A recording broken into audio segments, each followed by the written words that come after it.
ونستعينه ونستغفره ونؤمن به ونتوكل عليه ونعوذ بالله من شرور أنفسنا ومن سيئات أعمالنا.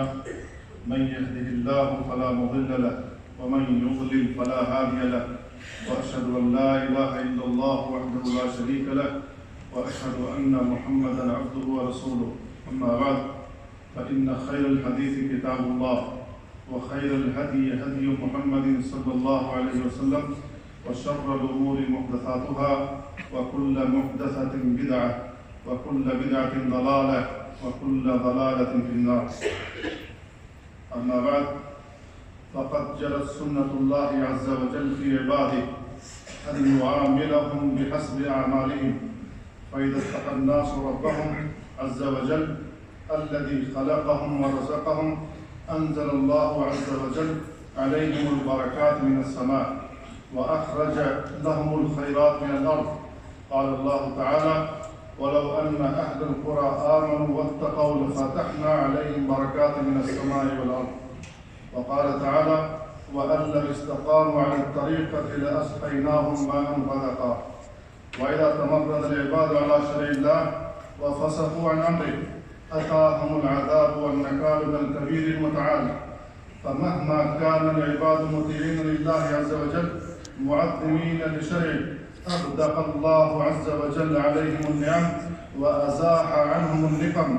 فإذا تبدل حال العباد من الطاعة إلى المعصية ومن الشكر إلى الكفر حلت بهم النقم وزالت عنهم النعم. قال الله تعالى: وضرب الله مثلا قرية كانت آمنة مطمئنة يأتيها رزقها رغدا من كل مكان فكفرت بأنعم الله فأذاقها الله لباس الجوع والخوف بما كانوا يصنعون. فكل ما يحصل للعباد من إحن ومحن فبما كسبت أيديهم ويعفو عن كثير. قال تعالى: وما أصابكم من مصيبة فبما كسبت أيديكم ويعفو عن كثير. وقال تعالى: وإن تصبهم سيئة بما قدمت أيديهم إذا هم يقنطون. فالله عز وجل لا يبدل حال العباد من النعمة إلى النقمة ومن الرخاء إلى الضنك والشقاء حتى يغيروا ما بأنفسهم. قال تعالى: ذلك بأن الله لم يكن مغيرا نعمة أنعمها على قوم حتى يغيروا ما بأنفسهم. أيها الإخوة المؤمنون، هيا بنا نبحث عن الأسباب التي يتنزل بها عذاب الله عز وجل، وما هي سنة الله عز وجل في القوم المجرمين. أول هذه الأسباب الكفر بالملك الوهاب وتكذيب الرسل الكرام عليهم الصلاة والسلام. فقد أهلك الله عز وجل الأمم السابقة قوم نوح وعاد وثمود وقوم لوط وأصحاب مدين وقرونا بين ذلك كثيرا بسبب كفرهم بالله عز وجل وتكذيبهم لرسله. قال تعالى: ولقد آتينا موسى الكتاب وجعلنا معه أخاه هارون وزيرا فقلنا اذهبا إلى القوم الذين كذبوا بآياتنا فدمرناهم تدميرا. وقوم نوح لما كذبوا الرسل أغرقناهم وجعلناهم للناس آية وأعتدنا للظالمين عذابا أليما. وعادا وثمود وأصحاب الرس وقرونا بين ذلك كثيرا وكلا ضربنا له الأمثال وكلا تبرنا تتبيرا. ولقد أتوا على القرية التي أمطرت مطر الصوت أفلم يكونوا يرونها بل كانوا لا يرجون نشورا. وقال تعالى: كذبت قبلهم قوم نوح وأصحاب الرس وثمود وعاد وفرعون وإخوان لوط وأصحاب الأيكة وقوم التبع كل كذب الرسل فحق وعيد. ومن أسباب هلاك الأمم كثرة الفساد وكثرة الخبث. قال الله عز وجل: وإذا أردنا أن نهلك قرية أمرنا متر فيها ففسقوا فيها فحق عليها القول فدمرناها تدميرا.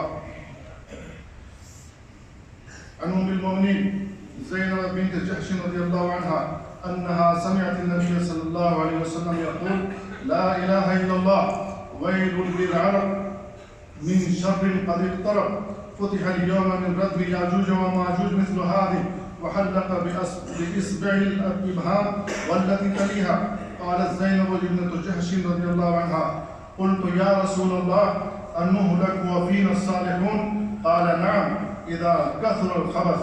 متفق عليه. ومن أسباب هلاك الأمم الكفر بنعم الله عز وجل وعدم القيام بواجب شكرها. قال تعالى: وضرب مثل قرية كانت آمنة مطمئنة يأتيها رزقها رغدا من كل مكان فكفرت بأنعم الله فأذاقها الله لباس الجوع والخوف بما كانوا يصنعون. ومن أسباب هلاك الأمم ظهور النقص والتطفيف في الكيل والميزان ومنع حق عباده ونقض العهود والإعراض عن أحكام الله. عن ابن عمر رضي الله عنهما قال رسول الله صلى الله عليه وسلم: يا معشر المهاجرين 5 إذا ابتليتم بهن وأعوذ بالله أن تدركوهن لم تظهر الفاحشة في قوم حتى يعلنوا بها إلا فشى فيهم الطاعون والأوجاع التي لم تكن مضت في أسلافهم الذين مضوا، ولم ينقصوا المكيال والميزان إلا أخذوا بالسنين وشدة المؤونة وجور السلطان عليهم، ولم يمنعوا زكاة أموالهم إلا منعوا القطر من السماء ولولا البهائم لم يمطروا، ولم ينقضوا عهد الله وعهد رسوله إلا سلط الله عليهم عدوا من غيرهم فأخذوا بعد ما في أيديهم، ولم تحكم أئمتهم وما لم تحكم أئمتهم بكتاب الله ويتخيروا مما أنزل الله إلا جعل الله بأسهم بينهم. رواه ابن ماجه وصححه الألباني. ومن أسباب هلاك الأمم التنافس في الدنيا والرغبة فيها والمغالبة عليها. عن عمرو بن عوف الأنصاري رضي الله عنه أن رسول الله صلى الله عليه وسلم قال: فوالله ما الفقر أخشى عليكم ولكن أخشى عليكم أن تبسط الدنيا عليكم كما بسطت على من كان قبلكم فتنافسوها كما تنافسوها وتهلككم كما أهلكتهم. متفق عليه. ومن أسباب هلاك الأمم الشح وهو شدة حب المال وجمعه من الوجوه المباحة وغير المباحة ومنع الحقوق الواجبة. قال النبي صلى الله عليه وسلم: اتقوا الظلم فإن الظلم ظلمات يوم القيامة، واتقوا الشح فإن الشح أهلك من كان قبلكم حملهم على أن سفكوا دماءهم واستحلوا محارمهم. رواه مسلم. ومن أسباب هلاك الأمم كثرة التعامل بالربا وانتشار الزنا والعياذ بالله، فإن هذا مما يخرب البلاد ويهلك العباد ويوجب سخط الرب عز وجل. عن عبد الله بن مسعود رضي الله عنه عن النبي صلى الله عليه وسلم قال: ما ظهر في قوم الربا والزنا إلا أحلوا بأنفسهم عقاب الله عز وجل. رواه أحمد وحسنه الألباني.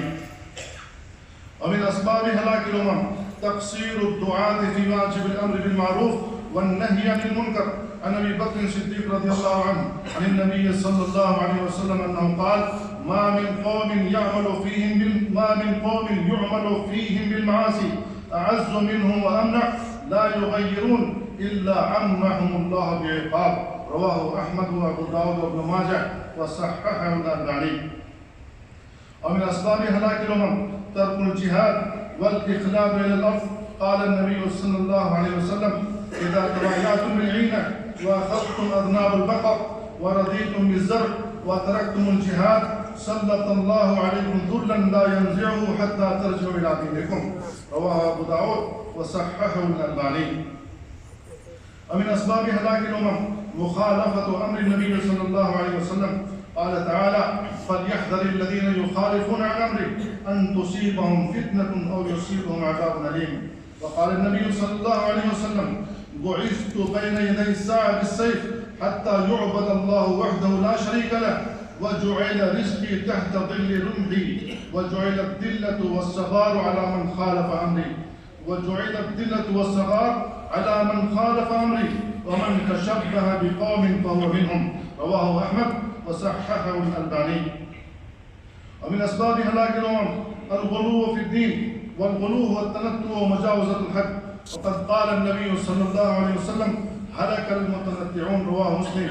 وقال صلى الله عليه وسلم: وإياكم الغلو في الدين، فإنما أهلك من كان قبلكم الغلو في الدين. رواه النسائي وصححه الألباني. بارك الله لي ولكم في القرآن العظيم، ونفعني وإياكم من الآيات والذكر الحكيم، إنه تعالى جواد كريم ملك بر رؤوف رحيم.